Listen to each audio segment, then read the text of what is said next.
Ma stratégie d'investissement dans les fonds négociés en bourse. Donc, c'est une vidéo qui se veut la synthèse d'une démarche d'étude par rapport aux fonds négociés en bourse auxquels j'ai déjà parlé dans des vidéos. Mais la particularité de la vidéo présente, c'est de présenter le fruit de mes recherches qui ont été faites au fil des derniers mois dans l'optique d'élaborer une stratégie d'investissement. Ce qui est important de dire d'entrée de jeu, c'est que la vidéo présente n'est pas un conseil d'investissement. Elle ne vise pas à dire aux gens quoi faire, mais à décrire ce que je fais présentement, ce qui n'est pas pareil. C'est sûr que je vous invite à vérifier par vous-même toutes les informations présentées sur les fonds négociés en bourse abordés dans la vidéo présente et de faire des vérifications en vous appuyant sur de multiples sources d'informations. Donc, bien entendu, il ne faut pas croire que ce qui est dit, mais de vérifier par vous-même, surtout que dans mon cas, ça fait à peine quelques mois que j'étudie dans le domaine des fonds négociés en bourse, donc on peut dire que je suis nouveau dans le domaine. Donc, à ce moment-là, encore plus important d'être vigilant. Ceci dit, l'enregistrement présente un peu comme une photo de ma compréhension actuelle des fonds négociés en bourse. Ma stratégie en tant que telle est un work in progress, c'est-à-dire qu'elle se développe au fil du temps. Donc, elle est vouée à s'ajuster continuellement, puis elle change depuis les dernières semaines. En fait, je vise tout le temps à la raffiner, à l'optimiser, à faire des gains d'efficacité aussi. Bien entendu, il est possible que je réécoute la vidéo présente dans quelques mois ou dans un an pour voir si ma vision des choses a changé ou s'est maintenue fondamentalement par rapport aux fonds négociés en bourse qui ont été ciblés de manière prioritaire pour élaborer ma stratégie. Je dois dire que je suis en période d'apprentissage et j'évalue que je n'aurais sans doute pas atteint ma pleine maturité en tant qu'investisseur boursier avant 3 ou 5 ans. Et le passage à travers de différentes périodes de gestion boursière, que ce soit des périodes de baisse, de hausse, de stagnation. C'est sûr que tant que je n'aurais pas composé avec une baisse, par exemple, de moins 30, où il va y avoir des gens qui vont se mettre à paniquer un peu partout dans le monde avec des nouvelles là, sombres sur le web, c'est sûr que quand je ne serai pas confronté à ça, tant que je ne suis pas confronté à ça, en fait, il me manque quelque chose dans mon expérience d'investisseur parce que c'est facile, au moment où je fais l'enregistrement, moi, de l'automne de l'année 2024, d'investir parce que les marchés en général sont haussiers depuis plusieurs semaines, mais quand le marché est baissier, c'est d'autres choses, mais ça amène aussi à développer de l'intelligence pour tirer profit des baisses boursières, dans le sens que il faut être capable de s'enrichir quand ça monte, mais aussi s'enrichir quand ça descend, à des fins stratégiques. Donc aujourd'hui, je vais aborder ma stratégie d'investissement. Je vais faire allusion à différents types de fonds négociés en bourse. Bien entendu, cette stratégie d'investissement n'implique que moi, est en relation avec l'utilisation d'un compte en ligne autogéré où ce que je peux faire de l'achat et la vente de fonds négociés en bourse. Donc, c'est sûr que si vous avez d'autres idées par rapport à des possibilités d'investissement dans des fonds négociés en bourse, pour l'instant, c'est ce que j'étudie là, plutôt que des actions. Vous pouvez me les partager en bas de cet enregistrement. La raison pour laquelle je concentre mes énergies sur des fonds négociés en bourse plutôt que des actions, c'est tout simplement que les actions peuvent faire faillite, alors que habituellement les indices boursiers donc qui se rapportent à des fonds... En fait, les fonds négociés en bourse qui se rapportent à des indices boursiers, habituellement, ils ne font pas faillite. Que ce soit le Nasdaq, le SP500, et ainsi de suite. Et puis, si une entreprise qui, par exemple, dans les 500 plus grandes entreprises américaines font faillite, comme le fonds est auto-nettoyant, elle disparaît des 500 entreprises puis est remplacée tout simplement là, par une autre. D'ailleurs, au fil des mois et des années, il y a des rotations d'entreprises là, par rapport aux celles qui apparaissent au top d'indicateurs boursiers. Donc, quelqu'un qui utilise des fonds négociés en bourse, ma stratégie, c'est de dire que si demain matin, j'arrête de m'informer ou de me renseigner, puis que je laisse tout simplement l'argent dans des fonds négociés en bourse, c'est que j'ai pas besoin de m'en occuper à tous les jours, à la différence des gens qui carburent à l'analyse technique, puis qui vont, dans le fond, acheter ou vendre en fonction de ça. Donc, il n'y a pas de stress à avoir. Je trouve que ça enlève du stress, en fait. Donc, l'optique de la gestion passive. Dans le sens que si je fais preuve de beaucoup ou pas d'assiduité, ben, dans le fond, la gestion se fait de manière passive pareil. Et habituellement, au fil du temps, ben, il y a une croissance en s'appuyant sur la croissance des indices boursiers auxquels se réfèrent les fonds négociés en bourse. Donc, ceci dit, par rapport à l'enregistrement présent, ben, je vais vous partager des informations par rapport à des placements que je trouve payants dans différents secteurs d'activité, dans une optique plus particulière d'investissement à long terme. On parle d'un horizon de 10 ans et plus.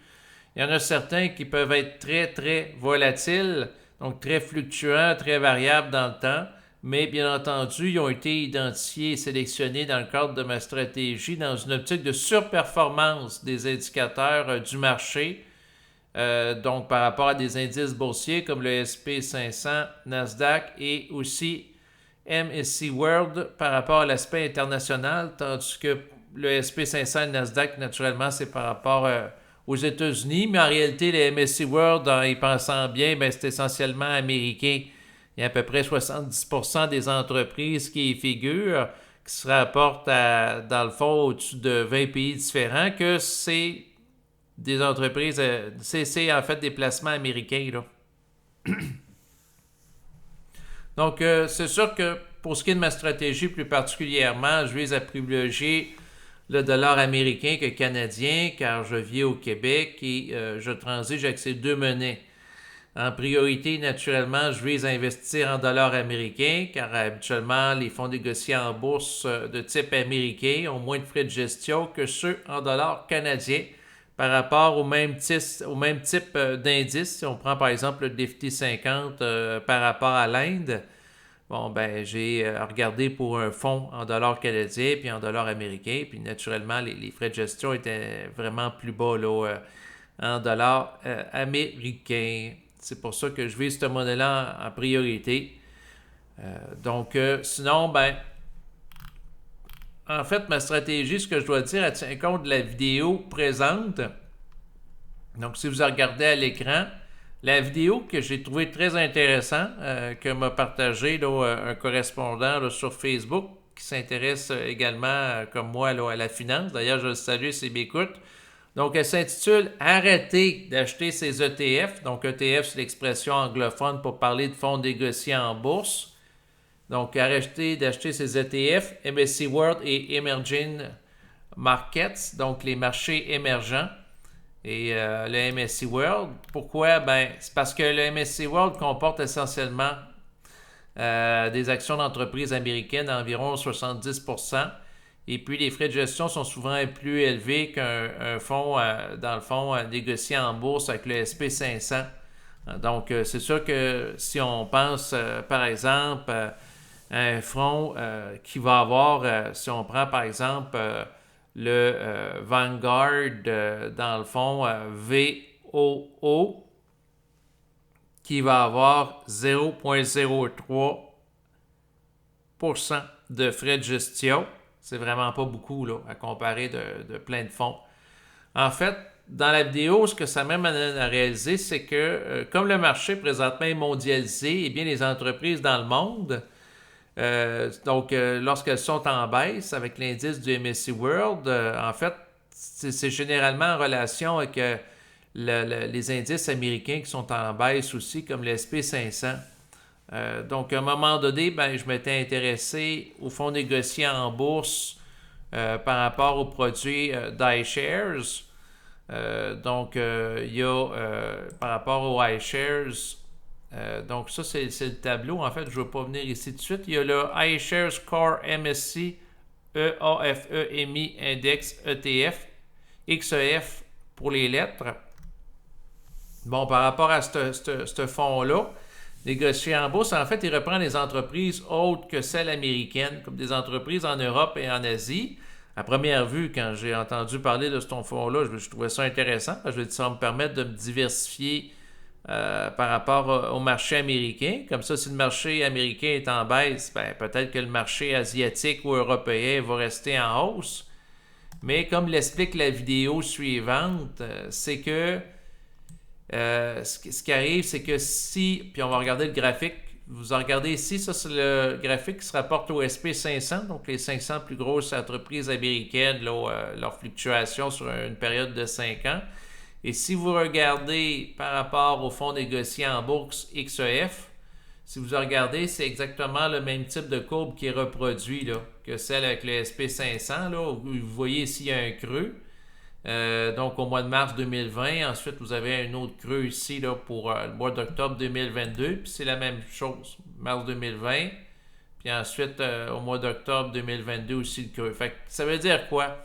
Ça veut dire quelqu'un qui va dire, ben moi je vais aller prendre le fonds négocié en bourse XEF pour ne pas être impacté autant que la baisse du SP500. Pour se protéger de ça en faisant appel à une stratégie de diversification. En fait, c'est pas nécessairement mieux. Parce que comme qu'on voit quand on regarde les tableaux, les chiffres, c'est sûr ce qui est important, c'est en bourse s'appuyer sur les données concrètes, les données observables. Ben, vous voyez que quand il y a une baisse dans le marché américain, l'autre suit aussi. Puis pourquoi que je trouve que c'est moins avantageux prendre le XEF, c'est que le rendement n'est pas nécessairement au rendez-vous à comparer d'un autre fonds, là, style tout inclus, comme par exemple le XEQT, donc qui comporte des placements américains, qui va dans le sens du MSCI World, là, quoique la pondération américaine est moins grande, on parle à 45%. Mais tout de même, le point, c'est que si vous regardez à l'écran, oui, le XEF, quand on en regarde par rapport à l'année 2022, il a connu une baisse de moins 9,3 au lieu d'une baisse de moins 10,9. Donc, autrement dit, oui, ça peut servir à se protéger contre une baisse majeure dans le marché américain, mais le marché européen ou le marché asiatique qui se rapporte au XEF, parce qu'il se rapporte à des grandes capitalisations à l'égard de ces continents, ben, il est affecté aussi. Fait que l'idée de protéger son capital en faisant preuve d'une optique de diversification, oui, à un certain seuil. Donc, ça a descendu peut-être un peu moins, moins 9 au lieu 0,3 au lieu de moins 10,9. Donc, on s'est protégé à un peu plus de 1% d'une baisse. Par contre, le problème, c'est que les hausses, on ne les prend pas autant. Donc, ici, vous avez eu pour 2023 une hausse de 14,3, tandis qu'avec le XEQT, ben 17,1. Tandis que 2021, une hausse de 10,1, puis l'autre, c'est 19,6. Puis là, dans le fond, on voit que ça va dans le même sens. Pourquoi qu'il n'y a pas les autres tradés ici pour le XEQT? C'est parce qu'il est récent. Mais la façon qui est faite, dans le fond, c'est qu'il va plus corréler que le marché américain, en étant composé à 45%. Et finalement, ben, j'en suis venu à la conclusion, vaut mieux encaisser les baisses du marché américain, puis sur du long terme, on a une plus grande croissance que de vouloir se protéger, puis finalement, ben oui, ça diminue un petit peu les baisses, mais on perd des hausses importantes, là. Donc, on perd plusieurs points de hausse. Fait que je trouve ça pas si avantageux que ça, là, ce type de fonds puis de stratégie. Donc, c'est sûr que ma priorité en tant que telle n'est pas investir dans des titres qui reproduisent le MSCI World sur le long terme, car le rendement est moins que le SP500 et le Nasdaq. Ma stratégie est de regarder plusieurs indicateurs de titres ou d'indices boursiers à chaque jour où le cours de la bourse est ouvert pour voir sur des opportunités comme des rabais lorsqu'on fait des achats. L'idée, c'est d'acheter des produits à rabais. Même chose quand on va acheter l'essence à la pompe. Donc, une fluctuation. À un moment donné, le coût de l'essence ici au Québec peut être à 1,52 $, 1,62 $, 1,64 $. Puis l'idée, ben, c'est sûr qu'on peut vous dire on va aller faire le plein d'essence alors que le coût est plus bas. Et quand le coût remonte, ben, on essaye d'attendre avant de refaire le plein d'essence dans l'optique de faire des économies. Fait que c'est sûr qu'on peut utiliser et appliquer le même type de rendement, le type de raisonnement à la bourse. Donc, les titres de MSC World ne m'intéressent pas sur du long terme, mais ils vont m'intéresser liés au MSC World, là, c'est-à-dire style tout inclus qui comporte plusieurs pays avec des économies développées. Ce type de titre-là va m'intéresser, mais dans le fond, en attendant d'avoir meilleure d'options alors que le marché est élevé. Donc, dans les prochaines minutes, je vais faire allusion à des fonds négociés à bourse que j'ai abordés plus en détail pour la plupart dans la vidéo suivante que j'ai mis sur ma chaîne YouTube et qui s'intitule « Quels sont les meilleurs fonds négociés en bourse ?» Donc là, j'aborde en détail plusieurs des fonds négociés en bourse que j'ai identifiés comme étant intéressants. Et aujourd'hui, l'étape suivante, c'est de les aborder dans le cadre d'une stratégie d'investissement boursier, ce qui n'est pas tout à fait pareil. Donc, en fait, par rapport aux fonds négociés en bourse, j'en aborde plusieurs. Ce que j'ai rajouté, c'est le Bitcoin récemment, avec le fonds négocié à la bourse qui s'appelle IBIT-C, C, parce qu'en argent canadien, d'iShares, Bitcoin Trust ETF. Et qu'est-ce qui m'a convaincu de vouloir investir dans le Bitcoin à présent? C'est l'écoute de la vidéo suivante. Faut-il avoir des crypto-monnaies dans son patrimoine? Donc, c'est une bonne question qui est posée. Par rapport à la question, encore une fois, qui est abordée dans le cadre d'une vidéo très intéressante là, qui est faite sur le compte YouTube de l'investissement en bourse pour tous, que je propose aux gens d'écouter. Il aborde en fait le fait que par rapport au Bitcoin, si on le compare entre autres au MSC World, c'est sûr que quelqu'un qui va prendre du Bitcoin, la progression est quand même très, très importante. Là, il aborde différents éléments là, d'information là, par rapport à ça, avec des tableaux, des graphiques. Puis là, quand on regarde les chiffres, les données, on voit qu'il y a une croissance très importante, entre autres dans les dernières années, par rapport à cette crypto-monnaie. Fait que là, c'est sûr que je la prends en considération, la crypto-monnaie, mais dans le fond, dans une optique d'un élément qui n'est pas majeur, mais mineur par rapport à une stratégie d'investissement. D'ailleurs, dans sa vidéo, il n'est pas question d'investir essentiellement en crypto-monnaie. C'est comme un complément, mais qui donne pas mal de rendement là, par rapport à la crypto-monnaie. Là. Donc, l'idée, c'est que quelqu'un peut en prendre un peu de crypto-monnaie. Puis, par la suite, dans le fond, c'est sûr qu'il y a de la volatilité, il y a du risque, il y a des périodes aussi d'entrée, là. C'est-à-dire que c'est très, très, très, très volatile, même à comparer d'autres indices, là, la valeur. Mais bon, il peut y avoir une opportunité derrière ça, à mon avis, dans le sens que les crypto-monnaies sont utilisées par plein de personnes dans le monde. Là, puis il y a comme une popularité grandissante là, au fil des ans à prendre en considération. Mais bon, c'est sûr que mon objectif, en fait, c'est d'investir seulement dans des titres de qualité que je veux garder à long terme, comme par exemple 10 ans et plus. Donc, c'est sûr que c'est dans cette dynamique-là. Si on m'aurait dit de dresser une stratégie d'investissement pour un an, ça serait vraiment pas pareil. Même chose pour 3 ans. Donc, plus du long terme, ça permet d'avoir une plus grande souplesse ou marge de manœuvre en cas de fluctuations importantes à la baisse, puis prendre des éléments qui peuvent monter beaucoup, mais aussi qui peuvent descendre beaucoup, donc qui ont une très grande volatilité.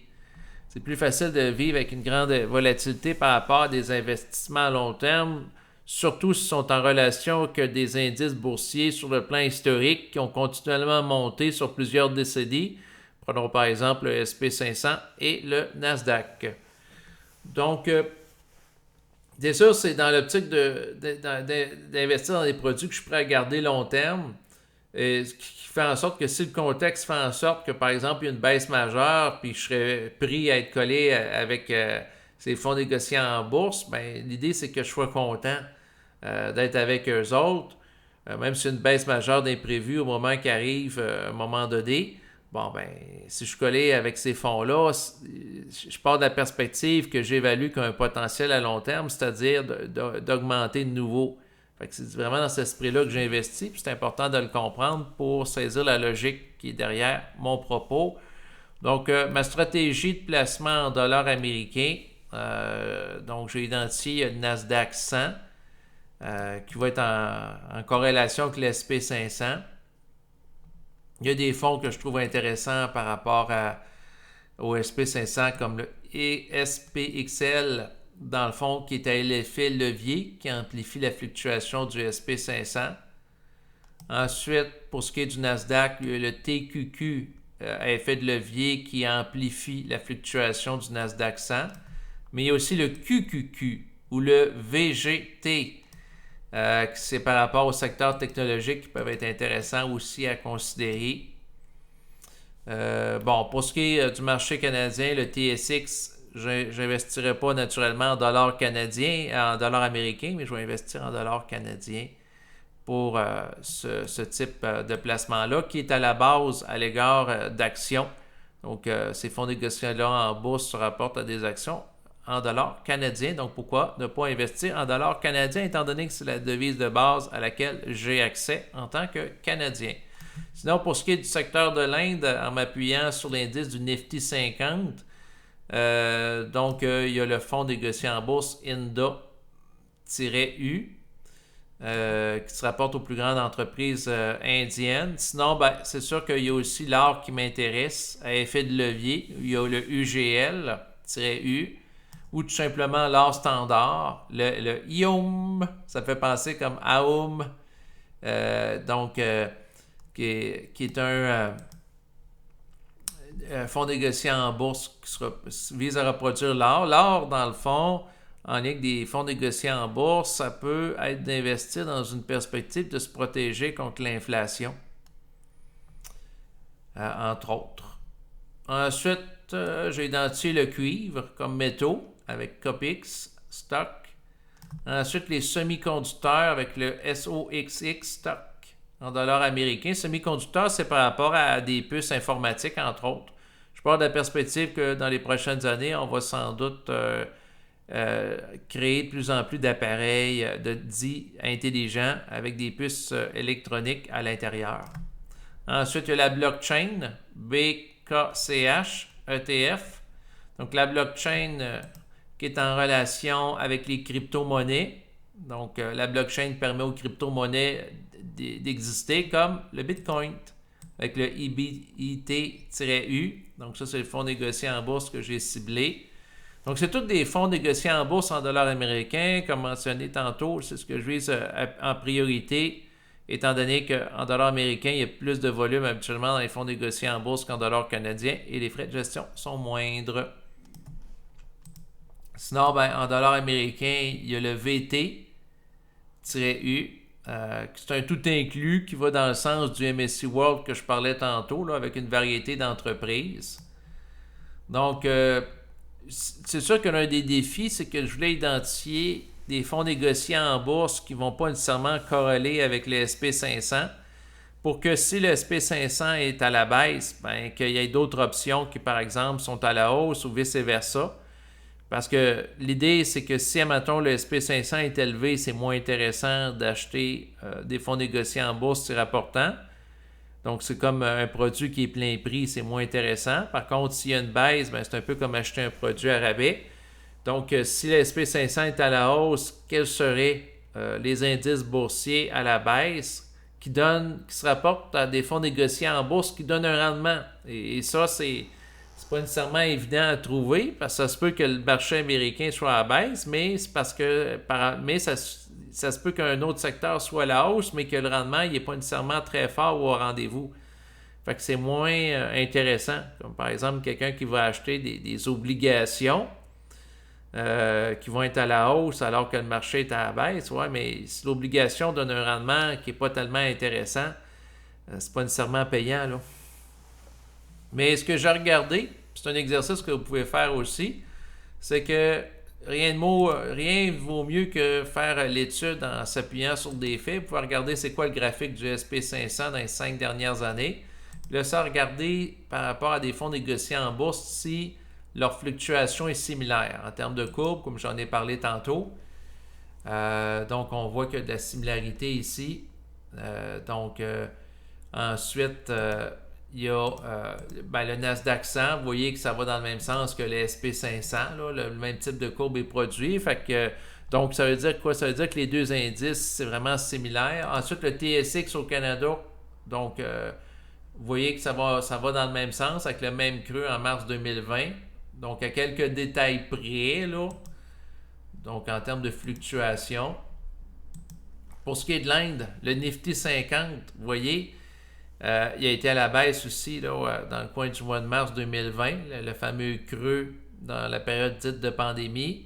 Puis ensuite, ça a repris, mais vous voyez que la courbe, elle diverge un peu. Fait que là, ça devient intéressant. À un moment donné, ce que j'ai observé, c'est que les fonds négociés en bourse que j'avais pris avec le SP500 puis le Nasdaq, ils étaient à la baisse, mais le Nifty 50, alors qu'eux autres vivaient des baisses, ils n'étaient pas affectés.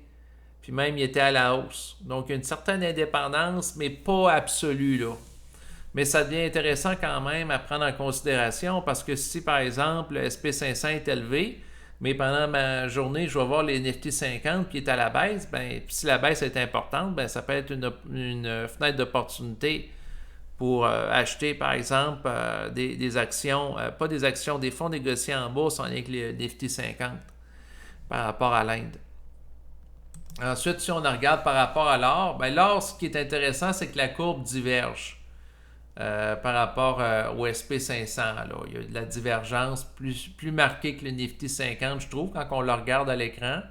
Ensuite, il y a le cuivre. Vous voyez la courbe. Bon, c'est sûr que la baisse de 2020 est là, mais pour ce qui est de reste, c'est pas tout à fait pareil. Ensuite, pour ce qui est des semi-conducteurs, vous l'avez à l'écran. La blockchain, là, c'est sûr qu'il y a eu la bulle de 2022 des technologies. En fait, il y en avait une au début des années 2000. Ensuite, il y en a une autre en 2022, là, bulle technologique qui a comme éclaté. Puis après ça, il y a une baisse. Mais pour ce qui est de la blockchain, entre autres, en lien avec les nouvelles technologies, j'ai l'impression qu'à un moment donné, ça va reprendre puis ça va relever. Parce que plus que les gens vont utiliser de crypto-monnaie dans le temps, plus qu'à ce moment-là, ça va prendre un support par rapport à ça, d'où la blockchain. Donc, c'est comme plus qu'on utilise des autos, plus que ça prend des routes. Fait que dans cette logique-là, je trouve ça intéressant d'investir là-dedans. Pour ce qui est du Bitcoin en particulier, là, c'est très volatile. C'est sûr que celui qui m'intéresse, le IBT, par rapport au produit de BlackRock, c'est un produit de 2024. Fait que vous n'avez pas grand-chose. On ne l'a pas sur 5 ans. En réalité, le plus loin que ça va, c'est en janvier 2024. Donc, c'est un produit tout récent. Vous voyez l'oscillation. Fait que c'est sûr qu'on pourrait le comparer, par exemple, avec le Nasdaq pour les 6 derniers mois. Les 6 derniers mois, on peut avoir quelque chose. Donc, on a ça comme oscillation. Puis, pour ce qui est du Bitcoin sur les 6 derniers mois, on a ça. Donc, il y a un creux ici au mois d'août, le 5 août. Ouais, la baisse qui a été enregistrée le 5 août, puis eux autres, est-ce qu'ils l'ont vécu aussi? Ouais. Fait que vous voyez, il y a des choses similaires là, avec le Nasdaq, parce que le Nasdaq regroupe plusieurs entreprises dans le domaine de la technologie. Puis en tant que tel, le Bitcoin auquel je fais allusion, ça fait partie des nouvelles technologies. Ensuite, on a le QQQ. C'est pas un mot cochon, mais c'est par rapport à un fonds négocié en bourse qui reproduit le Nasdaq 100, dans le fond, quand on le regarde par rapport naturellement au Nasdaq 100, on voit que ça va dans le même sens. Fait que des fois, c'est intéressant de vérifier par rapport au fonds négocié en bourse s'il va répliquer comme il faut d'une manière adéquate l'indice auquel il se rapporte en s'appuyant sur des faits. Fait que pour ce qui est de ma stratégie d'investissement, ma pondération visée, je m'intéresse au VT. C'est une espèce de tout inclus, un peu comme les MSCI World. Donc, je vise un maximum peut-être de 50%. Dans le VT, naturellement, il y a 65% américains. Là. Donc, c'est quand même majoritairement du continent nord-américain. Ensuite, les États-Unis, 40%, dont le 1 quart en technologie au maximum. L'Inde, 2%. Des FNB sectoriels, 8%. Donc, c'est sûr que si on regarde ça par rapport à un total de 100%, c'est essentiellement américain. Donc, c'est sûr que moi, je me veux audacieux Puis je pars du principe à la base que dans les superpuissances, pour compliquer, il y en a trois. Il y a les États-Unis, il y a la Chine et la Russie. Et dans les trois superpuissances, celle que j'évalue qui a un avenir plus glorieux à moyen ou à long terme, c'est les États-Unis. Donc, je fais ma mise sur les États-Unis. La Chine, dans le fond, comme ils ont des problèmes de gestion opaque, comme ils ont des problèmes de... quoique de la corruption, vous en avez aussi dans les deux autres superpuissances, là, mais le point, c'est que la Chine et la Russie sont des dictatures.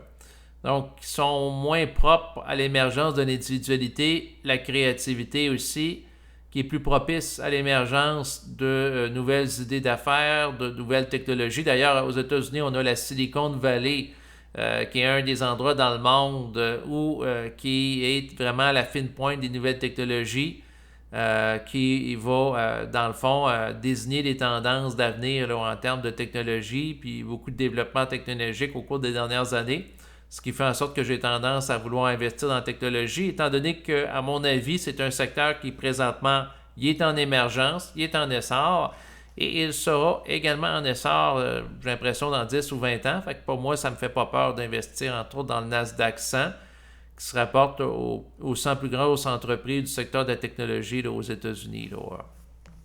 Mais ça, c'est ma façon de voir les choses. Quelqu'un d'autre pourrait vouloir miser sur la Chine ou tirer profit qu'il y a eu des rendements négatifs en Chine par rapport à des fonds négociés en bourse dans les dernières années, dans l'espoir d'un redressement de la situation. Mais ça appartient aux gens. Moi, c'est mon approche. Bon, j'ai abordé ma stratégie d'investissement en dollars américains. En dollars canadiens, c'est vraiment dans la même optique. J'ai essayé de trouver les équivalences en termes de fonds négociés en bourse auxquels je faisais allusion tantôt. Dans le sens que si, par exemple, je vais investir sur l'or en dollars canadiens, donc si vous regardez à l'écran, ça va être le CGL-C dans lequel je vais investir, qui va aller dans le même sens que le IAUM stock, donc par rapport à l'or en dollars américains. Pour ce qui est du tout inclus, au lieu que ce soit le VT, ça va être ici le XEQT. Donc, c'est ce que j'avais à dire.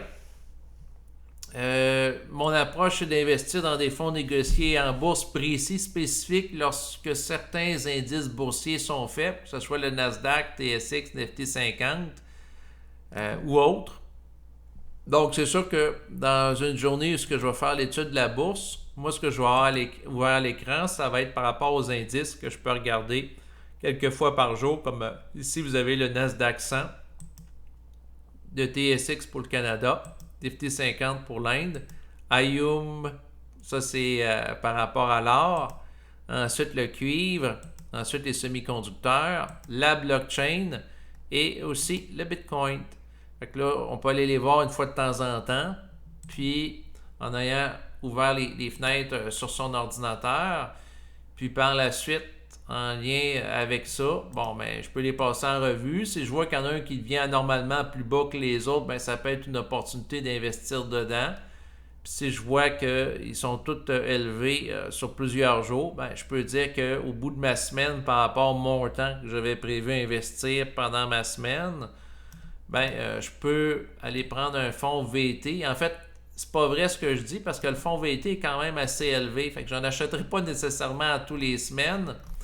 Donc, le VT en dollars américains, que je trouve intéressant, il est à 119 $. Mais disons que si pendant le mois, je regarde les différentes opportunités, il n'y en a pas, à la fin du mois, je peux acheter le VT-dollars américain, qui est un fonds tout inclus. Donc, l'idée, c'est de ne pas perdre de temps d'exposition en bourse en attendant la, entre guillemets, bonne opportunité. Il vaut mieux investir dans quelque chose, puis tirer profit du temps d'exposition en bourse pour être exposé à la croissance que de rien faire avec l'argent, parce que de l'argent qui dort, c'est de l'argent qui se dévalue, étant donné le fait qu'il y a de l'inflation qui est présente. L'inflation est en relation avec l'endettement des États-nations qui vont sortir la planche à billets pour produire à partir de rien des billets. Et plus qu'ils en mettent sur le marché, moins les billets valent de l'argent. Donc, leur valeur diminue. Donc, c'est ça l'inflation. Pour s'en protéger, ben, il y a plusieurs stratégies. Il y en a qui vont acheter des lingots d'or, puis il y en a qui vont acheter des fonds négociés en bourse, des actions qui vont prendre une valeur, alors que la valeur du dollar, à partir de laquelle ils achètent ces fonds-là, diminue, se dégrade dans le temps. Fait que la stratégie, ça peut être, dans mon cas que je vais utiliser, c'est sûr que ma stratégie évolue dans le temps. Peut-être que dans 5 ans, dans 10 ans, je vais vous dire d'autres choses. Mais pour l'instant, ce que je fais, c'est que si c'est tranquille et il n'y a pas de fenêtre d'opportunité pour un des secteurs qui m'intéressent, je vais investir dans un tout inclus comme le VT-U ou le XEQT-C. XEQT-C, ce qui est intéressant, c'est qu'il est plus abordable que le VT-U. Vous l'avez ici, dans le fond, il est à 33$ dans les jours récents. Donc, il est plus accessible. C'est plus facile d'en acheter. Puis par la suite, si je vois entre autres que l'un des indicateurs ou le SP500 sont faibles, ben, je vais vendre les fonds négociés en bourse que j'ai achetés, que ce soit le VT en dollars US ou le XEQT en dollars canadiens, pour aller m'acheter des produits spécialisés qui sont à rabais. C'est sûr que quelqu'un va me dire, ben là, écoute, si tu prends le VT en dollars américains qui est composé à 65% américain, puis il y a une baisse dans les SP500, tu vas prendre la baisse. Oui, sauf qu'elle va être amortie, elle va être moindre, étant donné que 45% du fonds négocié en bourse est composé de d'autres pays. Donc, si par exemple la baisse est de moins 10, peut-être que la baisse va être moins 5. Certes, si je vends ça, je vais vendre probablement en perte, sauf que ça va me donner l'opportunité d'aller acheter, par exemple, un produit qui a connu une baisse plus grande. Donc, si la baisse est de moins 5, mais j'achète un produit qui a connu une baisse de moins 10, bien à ce moment-là, puis le produit augmente par la suite, bien, c'est là que je peux aller chercher du profit, puis dans le fond, avec le produit que je vais appeler, qui prend les chocs, mais d'une manière amortie, bien, ça me permet de tirer profit des moments de croissance boursière lorsqu'ils en ont. Donc, c'est un petit peu ça, ma logique là, derrière ça. Puis avec le temps, ben, c'est par exemple remplacer le VT par des fonds, que ce soit le TQQ, le QQQ, entre autres par rapport au Nasdaq, puis les autres aussi, là. C'est sûr que si à un moment donné, tout est vraiment faible, là, puis il y a une crise économique mondiale, ben là, c'est d'ajuster mes placements par rapport à la pondération voulue, auquel je faisais allusion tantôt. Donc là, si je vois que, par exemple, l'Inde, au lieu d'en avoir 1%, j'en ai 3%, ben, je vais essayer d'augmenter la pondération des autres, comme par exemple les États-Unis, ou le cuivre, ou l'or, et ainsi de suite.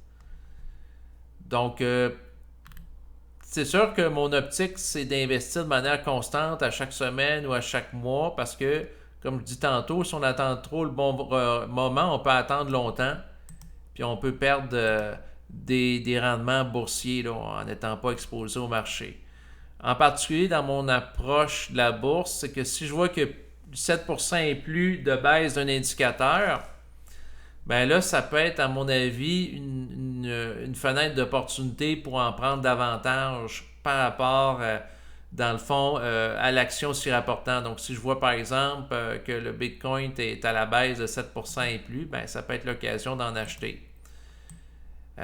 Donc, c'est sûr que si, par exemple, l'idée, c'est s'il y a une baisse, admettons, par exemple, que je vois qui est majeur, là, si par exemple un placement, disons, par rapport au Nasdaq 100, il y a une baisse de moins 10, mais là, ça peut être l'occasion pour moi que si j'ai acheté dans les semaines précédentes du VT en grande quantité parce que le marché était haut, donc l'action tout inclus américaine, bien là, de les liquider pour aller chercher un produit plus spécialisé, plus volatile, au moment où ce qui est plus bas, dans l'optique et l'espoir qui va augmenter un peu plus tard, là.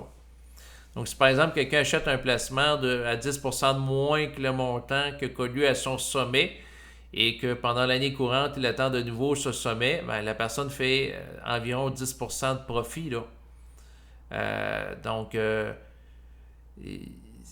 puis il fait, admettons, 10% de profit annuel, ben là, la personne, excusez, elle vient de faire environ 20% de profit. C'est-à-dire que si par rapport au montant sommet d'un fonds négocié en bourse, il y a une baisse de 10%, la personne le prend là. Pendant l'année courante, il reprend sa vitesse de croisière, donc il reprend 10%, la position qu'il avait avant.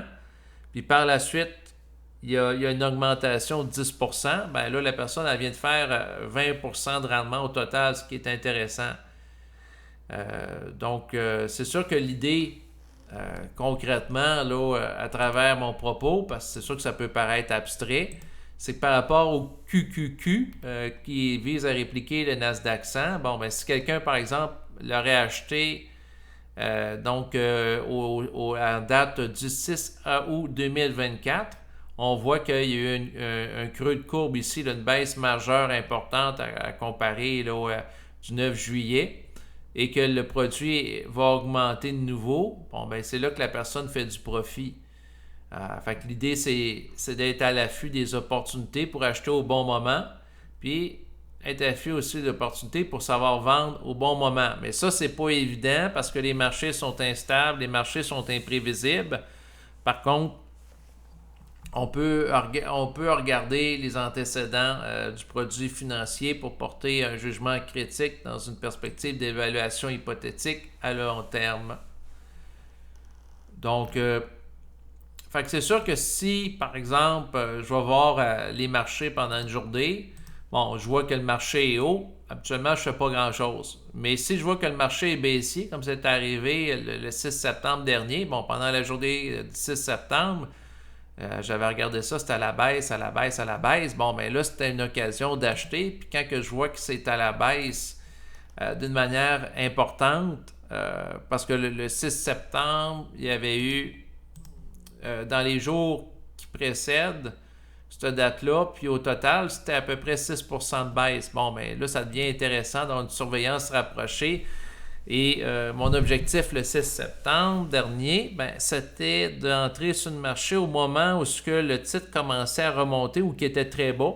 Là, c'était un vendredi. Fait que là, soit que je rentrais dans le marché le vendredi ou j'attendais le lundi. Sauf que parce que la bourse est fermée pendant la fin de semaine, là, si on pense au Nasdaq 100.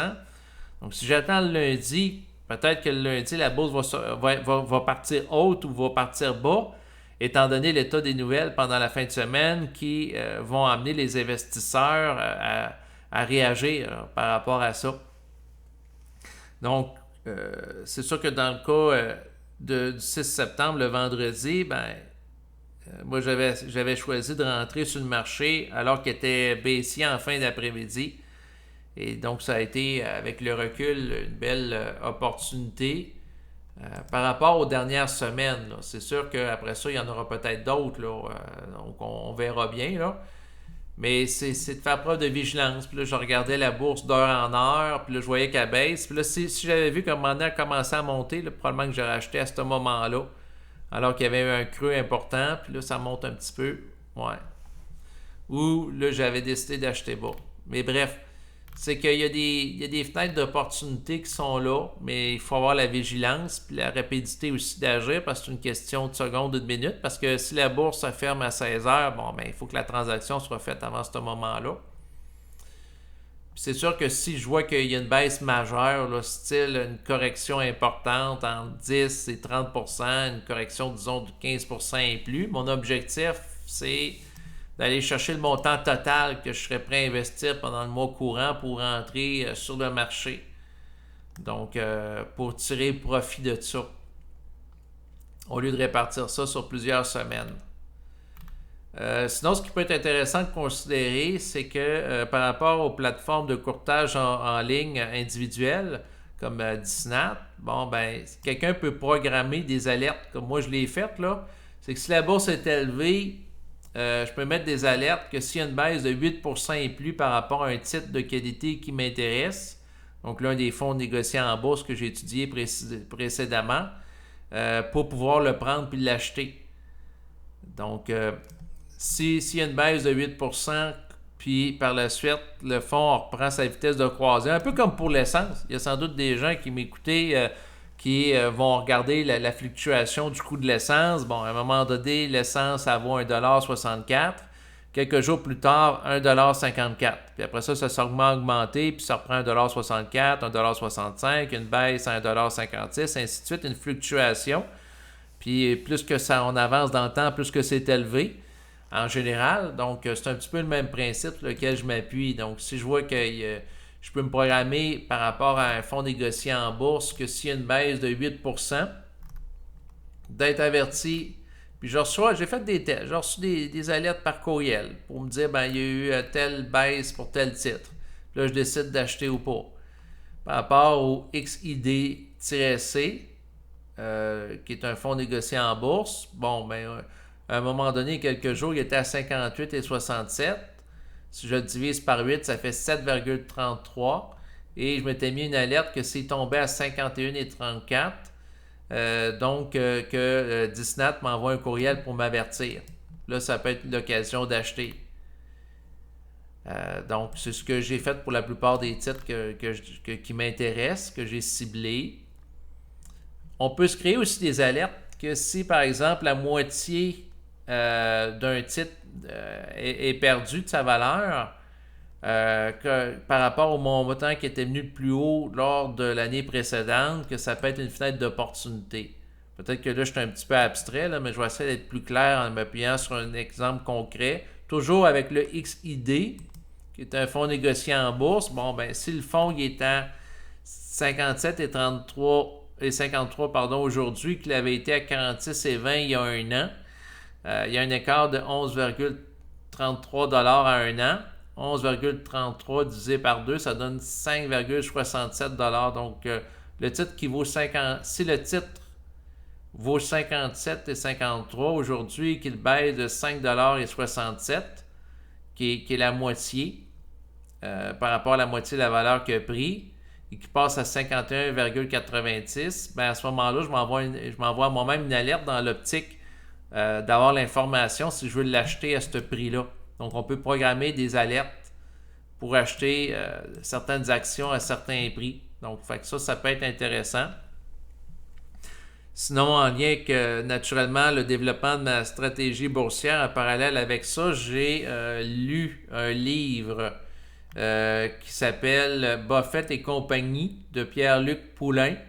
Là-dedans, il y avait des informations intéressantes. Là. Il était question que, naturellement, ce qui est important, c'est d'investir dans ce qu'on connaît.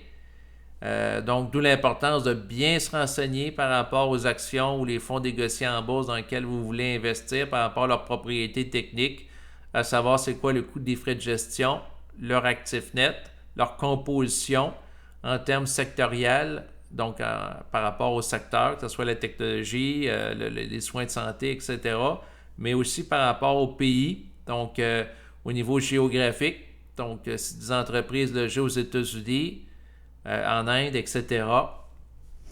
Donc, de bien se renseigner, puis regarder par rapport à l'évolution du titre et le potentiel par rapport à l'avenir en lien avec la documentation. Investir dans ce qui a une bonne valeur intrinsèque. Donc, c'est sûr qu'il y a des choses qui ont tout le temps une valeur dans le temps, dans le sens que si on pense aux biens de consommation, qu'il y ait une récession ou pas de récession, les biens de consommation de base, comme par exemple la nourriture, les gens qui aient ou pas, dans le fond, des augmentations de salaire ou qu'il y ait ou pas une crise économique, les gens ont toujours besoin de manger. Ce qui fait en sorte que le secteur de l'alimentation, à mon avis, aura toujours une valeur intrinsèque.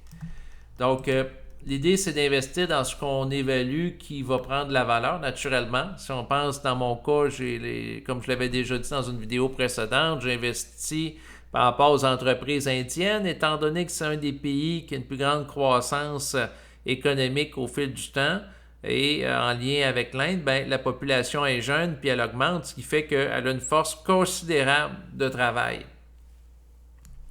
Il y a des variables à prendre en considération à l'effet que plus le taux d'intérêt baisse et plus la valeur d'action risque de monter, dans le sens que si les entreprises, pour, dans le fond, développer des agrandissements ou augmenter leur capacité de production ont besoin de prêts d'institutions financières, si le coût des intérêts à payer sur le prêt est bas, ben, ça se peut que les entrepreneurs aient plus le goût d'investir pour augmenter la croissance et la productivité de leur entreprise que si le taux d'intérêt est élevé. C'est la même chose pour le consommateur par rapport à l'achat de maison. Donc, c'est sûr que si le prêt pour acheter une maison est de 7%, il y aura peut-être des gens qui vont être moins intéressés d'en acheter que si le prêt que la personne fait à la banque par rapport à une hypothèque est de 2%. Et c'est la même chose pour des entrepreneurs dans l'optique d'acheter du matériel pour une entreprise comme des robots pour augmenter leur productivité et ainsi de suite. Donc, c'est sûr qu'il y a un raisonnement qui veut que plus que le taux d'intérêt baisse et plus que la bourse augmente. Donc, stratégiquement, ben, c'est sûr que c'est à évaluer la pertinence d'un point d'insertion boursier lorsque, par exemple, le taux d'intérêt est à la baisse ou qu'on va annoncer qu'il va baisser. Donc, c'est sûr que si quelqu'un sait à l'avance que la Banque des États-Unis ou du Canada va baisser le taux directeur de 0,5%, donc de 0,50 points dans 2 jours, bon, ben, ça peut être à évaluer, à savoir si ce n'est pas un moment propre, important, pertinent pour, dans le fond, faire un investissement par rapport à un actif qui va augmenter de valeur par la suite, par rapport au fait que ça stimule la croissance économique, la baisse du taux d'intérêt pour plusieurs entreprises, que ce soit des entreprises au Canada ou aux États-Unis. Et l'autre élément qui est intéressant, c'est par rapport à Warren Buffett, naturellement, il est question d'acheter des entreprises extraordinaires à des prix ordinaires. C'est comme acheter un produit qui est en solde. Donc, quelqu'un, lui, c'est sûr qu'il fait de l'analyse fondamentale. Warren Buffett, il va analyser les propriétés de l'entreprise par rapport à c'est quoi les dettes de l'entreprise. L'entreprise est dans quel secteur? Est-ce qu'elle a un avantage comparatif aux autres qui donne une valeur ajoutée? Qui fait en sorte qu'elle a des bonnes chances de continuer de se maintenir dans le temps ou de croître. Donc, c'est qui ses concurrents, et ainsi de suite. Est-ce qu'il risque qu'un concurrent le remplace, etc. Beaucoup d'éléments qu'on peut prendre en considération dans le cadre d'analyse fondamentale. C'est sûr que lui, dans le fond, une fois qu'il a analysé et déterminé la pertinence d'une entreprise, il peut mettre un prix par rapport auquel il est prêt à payer ou non à l'égard d'une entreprise. Puis quand on voit que l'entreprise est en bas du prix qui évalue étant le prix juste, ben ça peut être l'occasion d'en acheter des actions ou des fonds négociés en bourse, là, naturellement dans le même principe. Là. Donc, acheter quand c'est en solde. Lui aussi, ce qu'il dit, c'est l'idée, c'est d'acheter quand les gens ne veulent pas acheter et que les gens ne s'intéressent pas à la bourse. Donc, aller à contre-courant. Il faut penser en sens contraire de la masse, soit d'être avide quand les autres ont peur pour saisir les opportunités du marché. Donc, acheter quand les gens veulent s'en départir. Donc, l'idée, c'est d'acheter à rabais plutôt que c'est haut. C'est sûr que c'est facile à dire, mais je comprends le principe. Puis ça, je vise à l'appliquer pour des fonds négociés en bourse de type sectoriel ou par rapport à certaines particularités. Par contre, si le marché est élevé, à défaut d'attendre l'opportunité, je suis plus dans la perspective de faire du DCA, Dollar Cost Average, c'est-à-dire en acheter un petit peu à tout moment dans l'optique d'une stratégie passive d'investissement pour bénéficier au maximum d'un temps d'exposition en bourse, puis utiliser des fonds comme des fonds de placement style MSCI World auquel je faisais allusion tantôt, du style tout inclus par rapport à de l'international, en attendant d'acheter ceux que je veux vraiment en les vendant. C'est-à-dire me départir de ces fonds-là que j'utilise d'une manière temporaire avant d'acheter à rabais ceux que je veux conserver à long terme, style le QQQ ou le TQQQ pour, en tant que fonds qui se rapporte au Nasdaq 100. Donc, là, voilà l'essentiel de ma stratégie d'investissement auquel je voulais faire allusion aujourd'hui. C'est sûr que la mise en garde que j'ai faite en début d'enregistrement, je la refais de la nouveau ici, en vous rappelant que la vidéo présente n'est pas un conseil d'investissement. Je ne vise surtout pas à vous dire quoi faire. Mais dans le fond, ça vise tout simplement à décrire ce que je fais. Puis pour moi, c'est un petit peu comme un aide-mémoire, dans le sens que dans 6 mois ou dans 1 an, ben, je vais réécouter la vidéo. Peut-être que je vais dire, ben, avec le recul, je conserve essentiellement la même stratégie d'investissement, puis que je vais évaluer que c'est satisfaisant, ou au contraire, ben, je vais réécouter ma vidéo, je vais dire, ben, tel point, ça n'avait pas de bon sens, telle chose était ajustée. Je verrai. Donc, c'est un petit peu comme quelqu'un qui prend une photo de lui-même, puis par la suite, ben, il évalue si, par rapport à la photo qu'il a prise, si par rapport à son habillement un an après, il y a des vêtements qui vont changer, que ce soit sa veste, son pantalon, et ainsi de suite, pour que ça soit plus ajusté. Donc, on peut réévaluer les choses, et c'est la beauté par rapport à une stratégie d'investissement, surtout si on la gère par soi-même, en achetant par soi-même les fonds négociés en bourse. C'est sûr que, comme mentionné d'entrée de jeu, je vous invite à vérifier par vous-même la véracité de toutes les informations présentées aujourd'hui, se rapportant entre autres à des fonds négociés en bourse et la stratégie d'investissement que j'aborde. C'est sûr qu'il ne faut pas croire, mais vérifiez tout. J'invite les gens à être sceptiques. C'est sûr qu'il y a des gens qui peuvent trouver ça bizarroïde ou étrange, mais je fais ça par respect pour le public, parce que j'ai du savoir-vivre. Parce que si je dis aux gens de vérifier par eux-mêmes, ben, ça les ramène à eux. Puis par la suite, ben, s'ils prennent des décisions qui ne sont pas ajustées, ben, c'est eux autres qui en ont la responsabilité, parce que je leur ai dit de vérifier l'information. Donc, c'est en même temps pour me protéger, puis protéger les gens du public, advenant que j'ai fait une erreur. L'erreur est humaine. Donc, c'est sûr qu'aujourd'hui, je vous ai présenté une grande quantité d'informations. Puis plus qu'on présente une grande quantité d'informations, plus qu'un risque que d'éléments erronés se glissent parmi eux.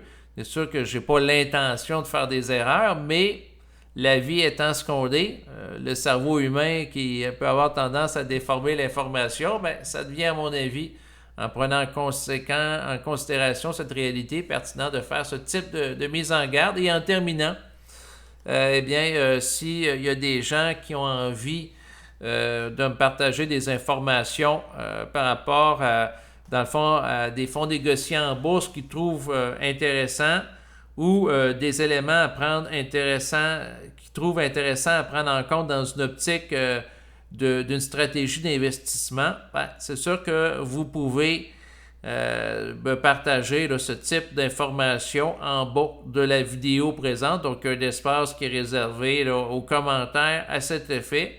Donc, en terminant, je vous remercie de votre écoute et je vous dis à bientôt. Au revoir.